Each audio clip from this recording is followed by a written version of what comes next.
जाहिर है आपने तो ये बहुत मामला देखे हैं। कराची में एक ज़माने में तो बहुत ज़्यादा लाशें जिन अस्पताल आती थी, अब भी जाहिर है 5 से 7 लाशें बताई जाती हैं कि रोज़ाना आती हैं। क्या ऐसा होता है कि छत पे रख देना, चाहे वो स्टडी पर्पस के लिए हो या पुलिस नहीं ले रही या ईदी नहीं ले रहा, तो ये मामला हो रहा हो अगर अनक्लेम्ड लाश है, ऐसा हुआ कभी या ऐसा होता था? Shahzeb, thank you very much कि आपने मुझे मौका दिया बोलने का। मुझे बहुत दुख है जो मैंने सुना है और जो मैं देख रही हूँ टीवी के ऊपर। आज तक कभी ऐसा नहीं हुआ कि लावारिस लाशों को छत पे रख दिया जाए सुखाने के लिए या स्टूडेंट्स को पढ़ाने के लिए। जो लावारिस लाशें हमारे पास बहुत आती थी और अभी भी आती हैं, चाहे वो रोड ट्रैफिक इंजरी की हों, क्योंकि इमीडिएटली तो उनके लोग जो है लवाहिकीन एकदम से नहीं आ सकते और नहीं उनको पता चलता कि कौन किसकी मौत वाक़या हो गई है। So road traffic injuries, gunshot, सड़क पे पड़े हुए लोग, हार्ट अटैक हो जाए किसी को, सड़क पे वफात पा जाए या जो भी कुछ और हो। ड्रग एडिक्ट्स बहुत सारे होते हैं जो आ जाते, जिनकी लाशें लाई जाती हैं अननोन करके। तो हमारा तरीकाकार ये होता है कि हम मेडिकल लीगल सेक्शन को इन्फॉर्म करते हैं, जो कि पुलिस को इन्फॉर्म कर देते हैं इमीडिएटली।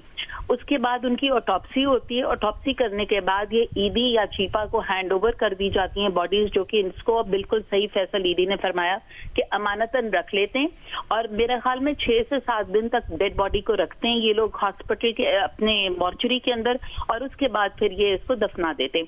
आइडेंटिफिकेशन वगैरह जो है तस्वीरें खींच के ही रख लेते हैं और एक इनके पास एल्बम होती है। डेफिनेटली अगर कोई वारिस जो है नहीं पहुंचता वहां पर तो फिर तो ऑब्वियसली ये दफना ही देते हैं, लेकिन अगर कोई वारिस पहुंच जाए इस टाइम ड्यूरेशन के अंदर तो फिर ये हैंड ओवर कर देते हैं, लाशें वेरीफाई कर लेते हैं हॉस्पिटल से भी।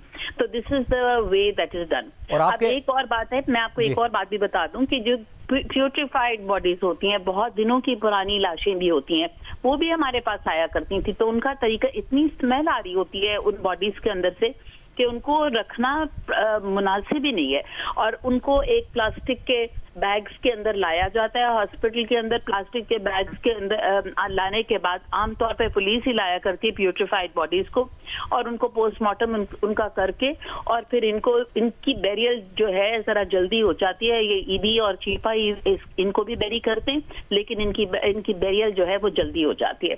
So this is the way. तो डॉक्टर साहब, कभी आपके एक्सपीरियंस में ऐसा नहीं हुआ कि अनक्लेम्ड हो और डीकम्पोज हालत में आई हो तो उसको रिसर्च पर्पसेस के लिए या किसी और पर्पस के लिए इस तरीके से रख दिया जाए बॉडी को, जिस तरीके से हमने देखा है? ऐसा नहीं होता बिल्कुल?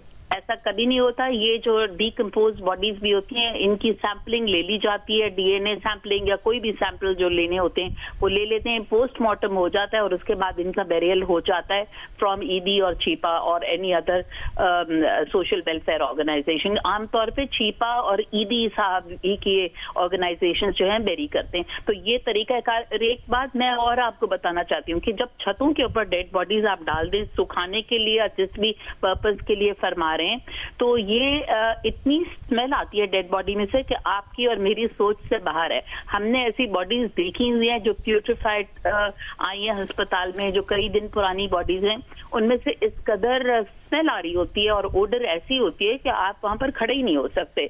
तो therefore I think there is something beyond this. और ये कहना कि मेडिकल स्टूडेंट्स को पढ़ाते हैं, मेडिकल स्टूडेंट्स को तो फ्रेश बॉडीज पे आमतौर पे पढ़ाया जाता है, उनको फॉर्मलिन जो है डाल के उनको रखा जाता है और उसके बाद फिर उनको पढ़ाया जाता है उसके ऊपर। This is not the way how it is done in the country.